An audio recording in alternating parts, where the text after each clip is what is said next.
क्योंकि जब कर्ण और दुर्योधन के आदेश से दुशासन महल में प्रवेश करता है, जैसे बाली वैसे ही सुग्रीव, इतना भी अंतर नहीं, ना आचरण में ना बल में, किसी भी तो समान भाई थे। हमारा मन नहीं लगता, हमसे ये नहीं होता, हमसे वो नहीं होता, तुम्ही से तो ना। पर अभी तो समझ में आ सकती कुछ मिनट के लिए, क्योंकि यहां का वायुमंडल है। मदाश्रयः, केवल मेरे आश्रित रहे। ये बहुत बढ़िया मीठी आखिरी बात। ये जीवन की साधना का फल, ये शब्द मदाश्रया इतना मीठा है, इतना शांति है, इतना आनंद है, बस इसी को समझ नहीं पा रहे तो परेशान हो रहे हैं। हमारा मन नहीं लगता, हमसे ये नहीं होता, हमसे वो नहीं होता, तुम्ही से तो ना।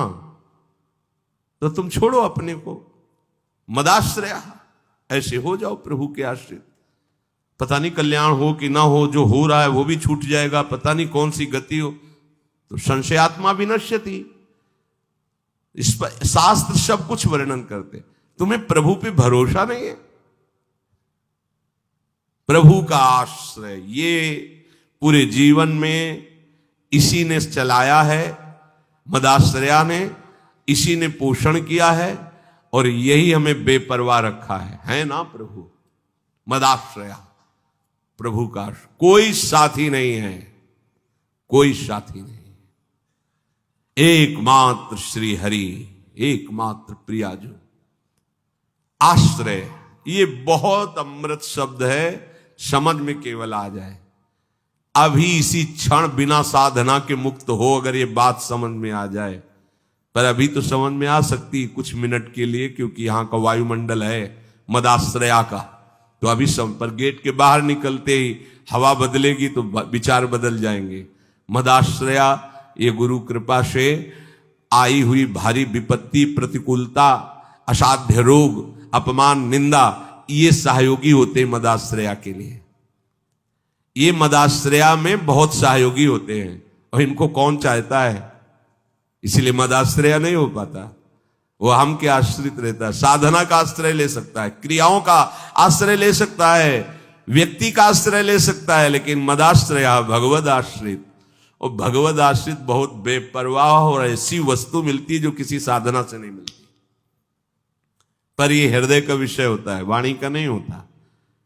केवल वाणी के कहने से हृदय शांत नहीं हो जाएगा। निज सुख बिन मन होई की थीरा, जब तक मन में ये आश्रय जागृत नहीं होगा तब तक बात नहीं बनेगी।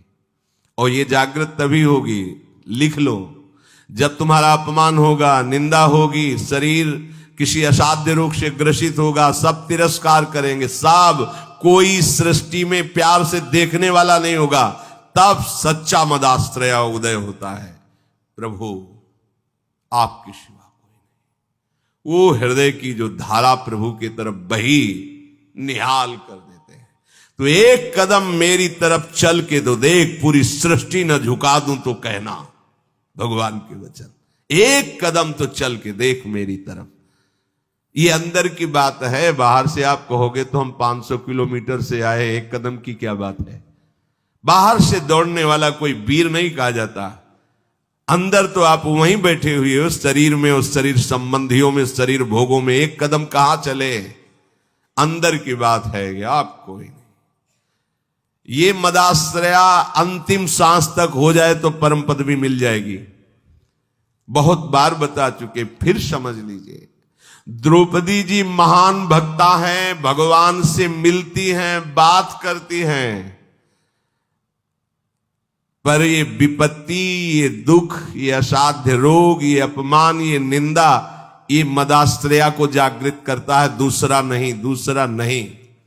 अभी तक पूर्ण मदाश्रया द्रौपदी जी नहीं थी, क्योंकि जब कर्ण और दुर्योधन के आदेश से दुशासन महल में प्रवेश करता है और बाल पकड़ करके अपवित्र दशा में उनको घसीटते हुए सभा में लाता है, तब एक बार भी नहीं बोली हा श्री कृष्ण। क्यों? अंदर आश्रय है। ऐसे महावीर है कि अगर भीम गदा उठा ले तो त्रिभुवन में सामने उनके टिकने वाला वीर नहीं है। अर्जुन अगर गांडीव चढ़ा लें तो किसी को भी ललकार सकते हैं, भगवत शक्ति से संपन्न है। अगर युधिष्ठिर जी भाला उठा लें तो सामने कोई महावीर भी टिकने वाला नहीं। मेरे 5 पति हैं और सभा में परम धर्मात्मा भीष्म जी विराजमान है जो महात्मा है। क्या उनके होते हुए ऐसा हो सकता है? द्रोणाचार्य जी हैं, कृपाचार्य जी हैं, बड़े बड़े वीर बैठे हुए। एक बार भी नहीं है कि मेरे श्री कृष्ण हैं। पढ़ के देख लो, व्यास भगवान द्वारा रचित महाभारत, उसका स्वाध्याय किया है पूर्व में। एक बार भी नहीं आया कि मेरा परम प्यारा मित्र श्री कृष्ण है ना, वो बचा लेगा। अगर ऐसा आता तो दुशासन केस में हाथ ही नहीं रख सकता था। विश्वास कीजिए, महल में ही केस नहीं पकड़ सकता था द्रौपदी के। गई सभा में बड़ा उपहास कर रहा है, कर्ण और दुर्योधन गंदे शब्दों से बोल रहा है। नहीं बोलना चाहिए। ऐसी धर्मात्माओं की सभा में ऐसी महान देवी को ऐसे शब्द नहीं बोलने चाहिए। बड़े अपवित्र शब्द बोले। तब उनकी दृष्टि गई तो 5 पति सर झुकाए बैठे हैं, कोई देख भी नहीं रहा है। कृपाचार्य द्रोणाचार्य सदगुरु हैं, पिता की तरह हैं, कोई नहीं बोल रहा। भीष्म जी की तरफ देखा और कहा, मैं केवल इतना पूछना चाहती हूं कि क्या केवल महाराज युधिष्ठिर को अधिकार है मुझे हारने का? क्या यह धर्म है? अगर है तो आप केवल बोल दीजिए, मैं सब कुछ सह जाऊंगी। अगर धर्म नहीं तो मैं समर्थ हूं, हर एक को दंड देने में समर्थ हूं। कान में लग करके गांधारी जी ने बाद में कहा था धृतराष्ट्र से कि होश में हो जा, पूरी सभा को भस्म करने की सामर्थ्य द्रौपदी रखती है, क्योंकि वो महान देवी कोई साधारण मां के गर्भ से पैदा हुई नहीं, यज्ञ से प्रकट हुई है। कहां कोई बात सुनने वाला? खींच रहा है दुशासन, 10,000 हाथियों का बल रखता है। द्रौपदी जी हाथ से पकड़े हुए साड़ी, थक गई। सोचा आप क्या, अभी मदाश्रया नहीं जागृत हुआ, एक बार भी कृष्ण याद नहीं आए, दांत से पकड़ लिया। अब लगा कि अब की बार के झटके में दांत से भी छूट जाएगी। स्वयं छोड़ दिया और कहा, हे गोविंद द्वारिकावासी कृष्ण। सेकंड नहीं लगा, भगवान का वस्त्रावतार हो गया। मदाश्रया सीधे भगवत प्राप्ति। कोई भी कहीं भी कैसे भी मदाश्रया के लिए शर्त नहीं है कि आप किस जन्म, किस कुल में, किस क्या कुछ, कहीं भी हो, कोई भी हो, कैसे भी हो, भगवत प्राप्ति के लिए सिद्ध बात है भगवान का आश्रय। अब जीव आश्रय लेना भी नहीं जानता, इसीलिए सत्संग भगवान देते हैं, साधु महात्माओं का संग देते हैं, जिससे तुम्हारी बुद्धि पवित्र हो और तुम भगवान का आश्रय लो। जो संत जन होते हैं वो मदाश्रया भगवदाश्रित, ऐसे चमत्कार जीवन में प्रकट होते हैं जो भगवदाश्रित। तपस्या और साधन ये सब एक तरफ, ये बीच में ऐसे रकील खींचिए, एक तरफ मदाश्रया और एक तरफ जिस क्षण आश्रय लिया उसी क्षण से आपकी समानता करने वाला कोई नहीं रह गया। बार बार समझाने के लिए कहते हैं, जैसे बाली वैसे ही सुग्रीव, इतना भी अंतर नहीं, ना आचरण में ना बल में, किसी भी समान भाई थे दोनों। और रूप भी बाली और सुग्रीव को खड़ा कर दे तो भगवान भी पहचानने में, तभी माला पहनाया था भगवान ने। एकदम एक रूप, एक बल, एक स्वभाव, एक गुण, दोनों ऐसे भाई थे।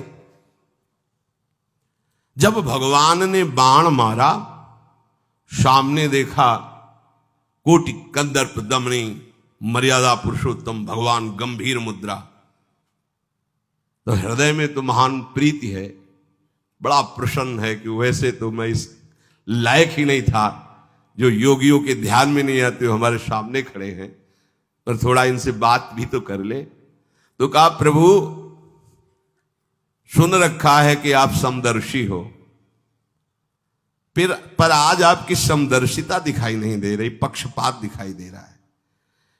मेरा भाई है पता नहीं आप जानते हैं पूर्ण रूप से कि नहीं, पर मैं जानता हूं क्योंकि साथ ही खेला हूं। मेरे आचरणों से उसके कम आचरण नहीं है। जैसा मैं वैसे ही मेरा भाई, मैं जानता हूं। पर ये क्या, एक का पक्षपात लेके छुप के हमारी छाती में बाण मारा। मैं बैरी सुग्रीव प्यारा, क्या कारण? एक शब्द यही भगवान का था, ऐ देहाभिमानी, तूने सुन नहीं रखा था कि ये मेरी शरण में हो गया है। अभी अभी हुआ है, कोई तपस्या नहीं, कोई साधना नहीं। और हुआ कैसे? महाभागवत हनुमान जी के द्वारा कराया गया। बस ये मदाश्रया शब्द बहुत बड़ा है, बहुत बड़ा। बस इसका परिचय नहीं मिल पाता है। ये कैसे हो ऐसा लगता है। हाँ, अब क्या करूं? तब साधन बताया जाता है, करो, क्योंकि तुम्हारा करने में राग है। जब करते करते हार जाओगे तब फिर यही शब्द बताया जाएगा, मदाश्रया, हो जाओ भगवान के आश्रित। बहुत बड़ा बल है आश्रय। और कहीं प्यारी जू के चरणों का आश्रय। ये तो जब लालजू श्री हरि अत्यंत प्रसन्न होते हैं तब ये बात मिलती है। लाल रंगीलो गाइए ताते प्रीति रंगीली पाई, प्यारी जू तो प्यारी जू। यहां ये सब हिसाब किताब नहीं है, अलबेली सरकार। मदाश्रया, जो संत जन होते हैं मदाश्रित होते। कैसा मस्ती है, कैसी मस्ती है नरसिंह मेहता जी के जीवन में मदाश्रया की। देखो ना, कितनी बार भगवान स्वयं उनके सांसारिक कार्य करते पाए गए। कितना मदाश्रित हैं त्रिलोचन जी, भगवान नौकर बले हुए। ये मदाश्रया का स्वाद ही कुछ अलग। एक तरफ साधनाएं हैं, सिद्धांत है, और एक तरफ मदाश्रया है, भगवदाश्रय।